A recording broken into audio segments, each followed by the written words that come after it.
ओम शांति 14 मार्च 2025।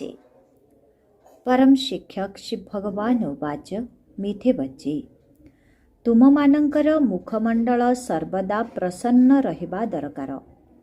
आमको भगवान पाठ पढ़ाउछंती एही खुशी तुम चेहरारे चमकिबा दरकार।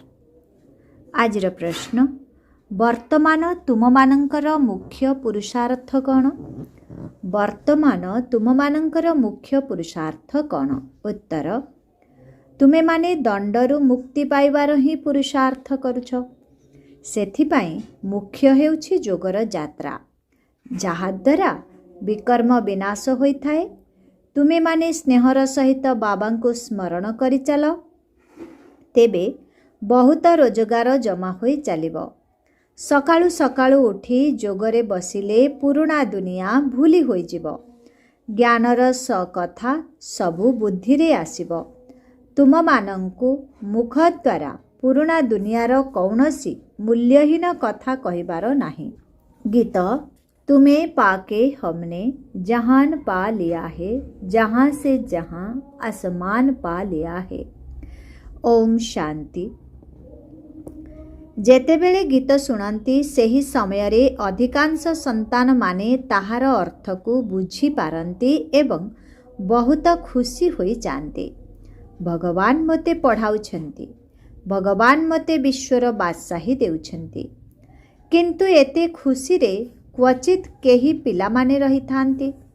सेही स्मृति स्थायी रहे नाही। मु बाबांकर होईछि, बाबा मते पढ़ाउछंती। बहुत अछंती जेउ मानंकर एही निशा चढ़े नाही। अन्य सत्संग आदि रे कथा मान शुणी थांती, सेमानंकु भी खुशी लागी थाए। एठारे तो बाबा केते बढ़िया बढ़िया कथा सुनाउछंती, बाबा पढ़ाउछंती एवं विश्वर मालिक करुछंती। तेबे विद्यार्थी मानंकु केते खुशी रहिबा उचित। शरीर निर्वाह पाई पाठ पढ़ुथिबा विद्यार्थी मानंकु जेतिके खुशी रहे, एठिकार विद्यार्थी मानंकर सेतिके खुशी रहु नाही। कारण बुद्धि रे ज्ञान धारण होई पारु नाही। बाबा बुझाउछंती, यही परी गीत सबु 4-5 थर लेखाए सुन। बाबा को भूली गले पुराना दुनिया एवं पुराना संबंध मने पड़ी थाए। सेही समयरे एही सबु गीत सुनिले भी बाबांकर याद आसिबो। बाबा शब्द कहिले संपत्ति मध्य मने पड़ी जाए। पाठ पढ़ा द्वारा संपत्ति मिली थाए। तुमे सारा विश्वर मालिक हेबा पाई शिव बाबांक ठारू पाठ पढ़ुछ, तेबे तुमको आउ कौन दरकार? एपरी विद्यार्थी मानंकर केते आंतरिक खुशी रहिबा दरकार। राति दिन निद मध्य छाड़ी जीवो। एपरी पिता और शिक्षकंकु विशेष भावरे अनिद्रा रही मध्य मने पकाइबा दरकार। जेपरी केही काहा प्रेमरे मजी जाइथिले गभीर भावे मने पकाई थांती, बाबांकु सेही भली मने पकाओ। ओहो, मोते तो विश्वर बादशाही मिलुछि, किंतु माया याद करिबाकू दिए नाही। मित्र संबंधी मानंकर याद आसी जाई थाए। बुद्धि रे सेमानंकर चिंतन ही चली थाए। अनेकंकु पुराना पतित शरीर ही मने पड़ु थाए। जहा बाबा कहउछंती तुमे विश्वर मालिक हेउछ, बुद्धि रे सेही निशा रहे नाही। स्कूल रे पढ़िला बालांकर चेहरा प्रसन्न रही थाए। एठारे भगवान क्वचित पढ़ाउछंती, सेही खुशी क्वचित केतेकंकु रही थाए। नचेत खुशीर पारद बहुत उच्चरे रहिबा दरकार। बेहदर पिता आमको पढ़ाउछंती, एहा भूली जाउछंती। एहा मने रहिले मध्य बहुत खुशी रहिबो, किंतु अतीतर कर्म भोग एपरी अछि जहाकी बाबांकु याद करू ही नाहंती। बुद्धि पुणी सेही आवर्जना आड़े चली जाए। ए कथा बाबा समस्तंक पाई तो कहु नाहंती, क्रमानुसारे अछंती। महान सौभाग्यशाली सिए जे बाबांक स्मृति रे रुहंती।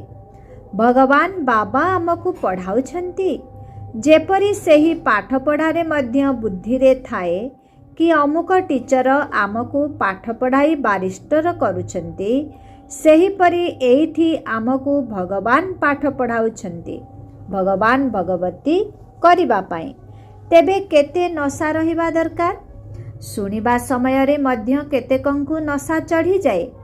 ବାକି ଦୁନିଆ ଲୋକେ ତ କିଛି ବି ବୁଝନ୍ତି ନାହିଁ। ବାସ୍ ଗୁରୁ କଲେ ଭାବନ୍ତି ଇଏ ଆମକୁ ସାଥିରେ ନେଇଯିବେ, ଭଗବାନଙ୍କ ସହିତ ମିଶାଇବେ। ଶିବ ବାବା ସ୍ୱୟଂ ଭଗବାନ ନିଜ ସହିତ ମିଳନ କରାଉଛନ୍ତି, ପୁଣି ସାଥିରେ ନେଇଯିବେ। ମନୁଷ୍ୟ ଏଥିପାଇଁ ଗୁରୁ କରନ୍ତି ଯେ ଗୁରୁ ଆମକୁ ଭଗବାନଙ୍କ ପାଖକୁ ନେଇଯିବେ ବା ଶାନ୍ତିଧାମ ନେଇଯିବେ। ଏଇ ବାବା ସମ୍ମୁଖରେ ଆସି କେତେ ବୁଝାଉଛନ୍ତି, ତୁମେ ହେଉଛ ବିଦ୍ୟାର୍ଥୀ, ପଢ଼ାଉଥିବା ଟିଚରଙ୍କୁ ତ ମନେ ପକାଅ। କେହି ତ ବିଲକୁଲ ମନେ ପକାଉନାହାନ୍ତି। ଏ କଥା ନ କହିବା ଭଲ। ଭଲ ଭଲ ପିଲାମାନେ ମଧ୍ୟ ୟାଦ କରୁନାହାନ୍ତି। ଶିବ ବାବା ଆମକୁ ପଢ଼ାଉଛନ୍ତି, ସିଏ ଜ୍ଞାନର ସାଗର ଅଟନ୍ତି, ଆମକୁ ସମ୍ପତ୍ତି ଦେଉଛନ୍ତି। ଏହା ମନେ ରହିଲେ ବି ଖୁସିର ପାରଦ ଚଢ଼ି ରହିବ। ବାବା ସମ୍ମୁଖରେ ବୁଝାଉଛନ୍ତି, ତଥାପି ମଧ୍ୟ ଖୁସିରେ ରହୁନାହିଁ, ବୁଦ୍ଧି ଅନ୍ୟ ଆଡ଼େ ଚାଲିଯାଉଛି। ବାବା କହୁଛନ୍ତି, ମୋତେ ମନେ ପକାଅ, ତେବେ ତୁମର ବିକର୍ମ ବିନାଶ ହେବ। ଏହା ମୁଁ ଗ୍ୟାରେଣ୍ଟି କରୁଛି। ଏକ ବାବାଙ୍କ ବ୍ୟତୀତ ଆଉ କାହାକୁ ମନେ ପକାଅ ନାହିଁ। ବିନାଶ ହେଉଥିବା ଜିନିଷ କାହିଁକି ମନେ ପକାଇବ?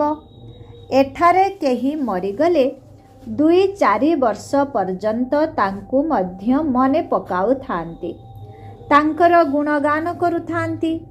ଏବେ ବାବା ସମ୍ମୁଖରେ ସନ୍ତାନମାନଙ୍କୁ କହୁଛନ୍ତି ଯେ ମୋତେ ମନେ ପକାଅ। ଯିଏ ଯେତେ ସ୍ନେହରେ ମନେ ପକାଇଥାଏ ସେତିକି ପାପ ମଧ୍ୟ କଟିଥାଏ ଏବଂ ବହୁତ ରୋଜଗାର ମଧ୍ୟ ହୋଇଥାଏ। ତେଣୁ ସକାଳୁ ଉଠି ବାବାଙ୍କୁ ମନେ ପକାଅ। ଭକ୍ତି ମଧ୍ୟ ସକାଳୁ ଉଠି କରିଥାନ୍ତି। ତୁମେ ହେଉଛ ଜ୍ଞାନ ମାର୍ଗର ଯାତ୍ରୀ। ତୁମକୁ ପୁରୁଣା ଦୁନିଆର ମୂଲ୍ୟହୀନ କାର୍ଯ୍ୟରେ ବାନ୍ଧି ହେବାର ନାହିଁ। କିନ୍ତୁ ପିଲାମାନେ ଏପରି ବାନ୍ଧି ହୋଇଯାଆନ୍ତି, ନ କହିଲେ ଭଲ। ଅଳିଆ ଆବର୍ଜନାରୁ ବାହାରୁ ନାହାନ୍ତି, ସାରା ଦିନ ଫାଲତୁ କଥା ହିଁ କହୁଥାନ୍ତି। ଜ୍ଞାନର କଥା ବୁଦ୍ଧିରେ ଆସୁ ହିଁ ନାହିଁ। କେହି ତ ଏପରି ମଧ୍ୟ ସନ୍ତାନ ଅଛନ୍ତି ଯିଏ ସାରା ଦିନ ସେବାରେ ତତ୍ପର ରହିଥାନ୍ତି। ଯିଏ ବାବାଙ୍କର ସେବା କରନ୍ତି ସିଏ ମଧ୍ୟ ବାବାଙ୍କୁ ମନେ ପଡ଼ନ୍ତି। ସେହି ସମୟରେ ସେବାରେ ସବୁଠାରୁ ଅଧିକ ତତ୍ପର ମନୋହର ଦାଦି ଦେଖାଉଛନ୍ତି। ଆଜି କର୍ଣ୍ଣାଲକୁ ସେବାରେ ଗଲେଣି ତ କାଲି ଆଉ କେଉଁଆଡ଼େ ଗଲେଣି। ସେବାରେ ସବୁବେଳେ ଧାଉଁଛନ୍ତି। ଯିଏ ପରସ୍ପର ମଧ୍ୟରେ ଲଢ଼େଇ କରୁଛନ୍ତି ସେମାନେ କି ସେବା କରୁଥିବେ? ବାବାଙ୍କୁ କିଏ ପ୍ରିୟ ଲାଗିବେ? ନିଶ୍ଚୟ ଯିଏ ଭଲ ସେବା କରିବେ। ତାଙ୍କର ଦିନ ରାତି ସେବାର ହିଁ ଚିନ୍ତା ରହିଥାଏ। ବାବାଙ୍କ ହୃଦୟରେ ସିଏ ହିଁ ରହିଥାନ୍ତି। ସର୍ବଦା ତୁମେ ଏପରି ଗୀତ ଶୁଣୁଥାଅ, ତେବେ ୟାଦ ମଧ୍ୟ ରହିବ, କିଛିଟା ନଶା ବି ଚଢ଼ିବ। ବାବା କହିଛନ୍ତି, ଯଦି କେତେବେଳେ କାହାକୁ ଦୁଃଖ ଆସିଯାଉଛି ତେବେ ରେକର୍ଡ଼ ବଜାଇବା ଦ୍ୱାରା ଖୁସି ଆସିଯିବ। ଓହୋ, ମୁଁ ବିଶ୍ୱର ମାଲିକ ହେଉଛି। ବାବା ତ କହୁଛନ୍ତି କେବଳ ମୋତେ ମନେ ପକାଅ। କେତେ ସହଜ ପାଠପଢ଼ା। ବାବା ମଧ୍ୟ ଭଲ ଭଲ 10-20ଟି ରେକର୍ଡ଼ ଅର୍ଥାତ୍ ଜ୍ଞାନଯୁକ୍ତ ଗୀତ ବାଛି ବାଛି ବାହାର କରିଥିଲେ, ଯାହାକି ସମସ୍ତଙ୍କ ପାଖରେ ରହିବା ଉଚିତ। କିନ୍ତୁ ତଥାପି ମଧ୍ୟ ଭୁଲି ଯାଉଛନ୍ତି। କେହି ତ ପଢ଼ୁ ପଢ଼ୁ ପାଠପଢ଼ା ମଧ୍ୟ ଛାଡ଼ି ଦେଉଛନ୍ତି। ମାୟାର ଆଘାତ ଲାଗିଥାଏ। ବାବା ତମୋ ପ୍ରଧାନ ବୁଦ୍ଧିକୁ ସତୋ ପ୍ରଦାନ କରିବା ପାଇଁ କେତେ ସହଜ ଯୁକ୍ତି ବତାଉଛନ୍ତି। ଏବେ ତୁମକୁ ଠିକ୍ଠାକ୍ ଚିନ୍ତା କରିବାର ବୁଦ୍ଧି ମିଳିଛି। ବାବାଙ୍କୁ ମଧ୍ୟ ଡାକନ୍ତି, ହେ ପତିତ ପାବନ ଆସ। ଏବେ ବାବା ଆସିଛନ୍ତି, ତୁମର ପାବନ ହେବା ଦରକାର ନା? तुम मुंड उपरे जन्म जन्मांतरर बोझ रही। सेथिपाई जेतिकी याद करिब सेतिकी पवित्र हेब, खुशी मध्य रहिब। जदिओ सेवा करुछ किंतु निजर मध्य हिसाब रखिबार अछि। मु बाबांकु केते समय मने पकाउछि, केही रखि पारु नाहंती। जदिओ ज्ञानर पॉइंट सबु लेखुछंती किंतु बाबांकु मने पकाइबा भूली जाउछंती। बाबा कहउछंती तुमे मोर स्मृति रे रही भाषण कर, तेबे बहुत शक्ति मिलिब। नचेत बाबा कहउछंती मु ही जाई बहुतंकु साहाय्य करिथाए, काहा मध्यरे प्रवेश करी मु जाई सेवा करिथाए। सेवा तो करिबार अछि ना, देखि थाए जदि काहार भाग्य खोलिबार अछि। बुझाइला बालार जदि एते बुद्धि नाही, तेबे मु प्रवेश करी सेवा करि निए। पुणी केही केही लेखि थांती बाबा ही एही सेवा करिछंती, मोर तो एते शक्ति नाही, बाबा मुरली चलाइले। काहाको पुणी निजर अहंकार आसी जाए, मु एपरी भल बुझाइले। बाबा कहउछंती मु कल्याण करिबा पई प्रवेश करे। पुणी सेही संतान ब्राह्मणींक ठारू मध्य बुद्धिमान होई जाते।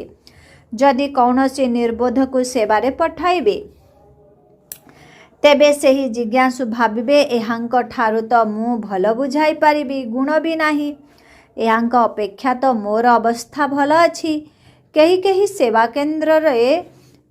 सेवा केन्द्रर मुख्य होई रही थांती, तेणु बड़ नशा चढ़ी जाए।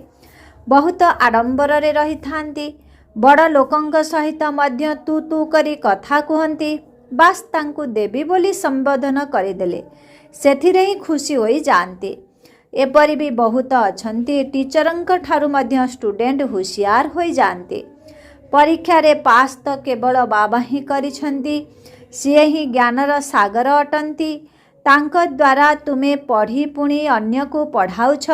केही तो भल भावे धारण करि नियंती, केही पुणी भूली जाते। सबुठारु श्रेष्ठ और मुख्य कथा हेउछि याद्र यात्रा।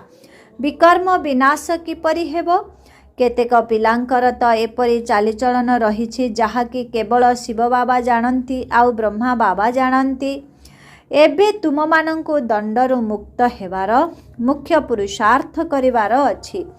एथिपाई मुख्य हेउछि जोगर यात्रा, जहा द्वारा ही विकर्म विनाश हुए।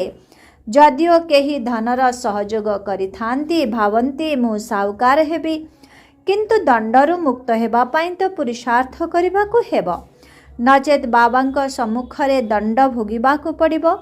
जदि केही जजंक संतान भूल काम करंती, तेबे जजंकु मध्य लज्जा लागिबो ना।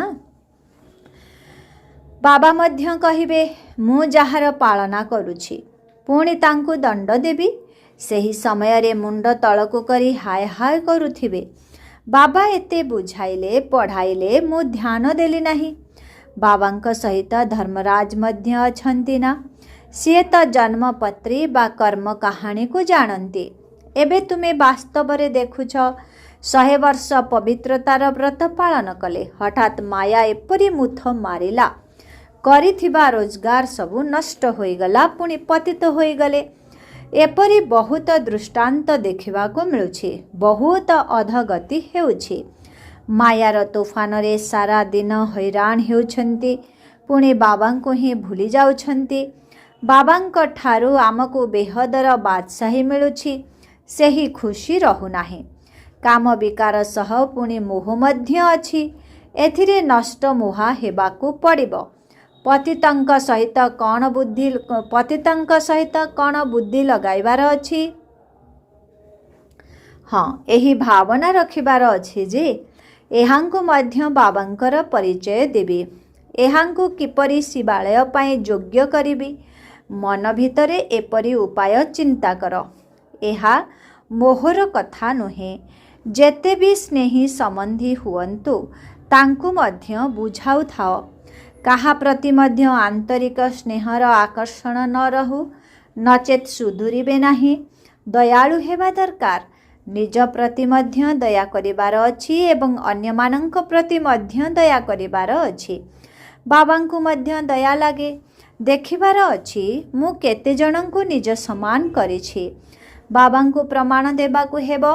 ମୁଁ କେତେ ଜଣକୁ ପରିଚୟ ଦେଇଛି, ସେମାନେ ମଧ୍ୟ ଲେଖନ୍ତି ବାବା ଏହାଙ୍କ ଦ୍ୱାରା ମୋତେ ବହୁତ ଭଲ ପରିଚୟ ମିଳିଲା। ବାବାଙ୍କ ପାଖକୁ ପ୍ରମାଣ ଆସୁ, ତେବେ ବାବା ବୁଝିବେ ହଁ ଇଏ ସେବା କରୁଛନ୍ତି। ବାବାଙ୍କୁ ଲେଖନ୍ତୁ କି ଏଇ ଭଉଣୀ ବହୁତ ପାରଙ୍ଗମ, ବହୁତ ବଢ଼ିଆ ସେବା କରୁଛନ୍ତି, ଆମକୁ ଭଲ ପଢ଼ାଉଛନ୍ତି। ପୁଣି ଯୋଗରେ ପିଲାମାନେ ଫେଲ୍ ହୋଇଯାଆନ୍ତି, ୟାଦ କରିବାର ବୁଦ୍ଧି ନାହିଁ। ବାବା ବୁଝାଉଛନ୍ତି ଯଦି ଭୋଜନ ଖାଉଛ ତେବେ ବି ଶିବ ବାବାଙ୍କୁ ସ୍ମରଣ କରି ଖାଅ। କେଉଁଠାକୁ ବୁଲାବୁଲି କରିବାକୁ ଯାଉଛ ତେବେ ବି ଶିବ ବାବାଙ୍କୁ ମନେ ପକାଅ। ବ୍ୟର୍ଥ ବାର୍ତ୍ତାଳାପ କର ନାହିଁ। ଯଦି ବି କୌଣସି କଥା ଖିଆଲ ଆସେ ତଥାପି ବାବାଙ୍କୁ ମନେ ପକାଅ।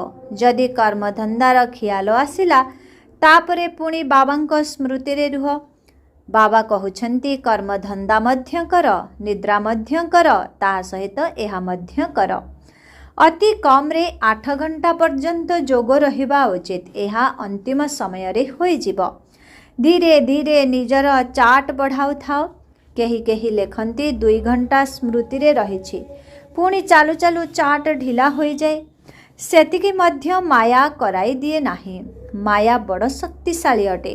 ଯିଏ ଏହି ସେବାରେ ସାରାଦିନ ବ୍ୟସ୍ତ ରହିବେ ସିଏ ଯୋଗ ମଧ୍ୟ କରିପାରିବେ। ସର୍ବଦା ବାବାଙ୍କର ପରିଚୟ ଦେଉଥିବେ। ବାବା ଯୋଗ ପାଇଁ ବହୁତ ଗୁରୁତ୍ୱ ଦେଉଛନ୍ତି। ନିଜେ ମଧ୍ୟ ଅନୁଭବ କରୁଛନ୍ତି ମୁଁ ବାବାଙ୍କ ସ୍ମୃତିରେ ରହିପାରୁନାହିଁ। ଯୋଗରେ ହିଁ ମାୟା ବିଘ୍ନ ପକାଇଥାଏ। ପାଠପଢ଼ା ତ ବହୁତ ସହଜ। ବାବାଙ୍କ ଠାରୁ ଆମେ ପାଠ ବି ପଢ଼ୁଛୁ। ଯେତେ ଧନ ନେବ ସେତେ ସାହୁକାର ହେବ। ବାବା ତ ସମସ୍ତଙ୍କୁ ପଢ଼ାଉଛନ୍ତି ନା।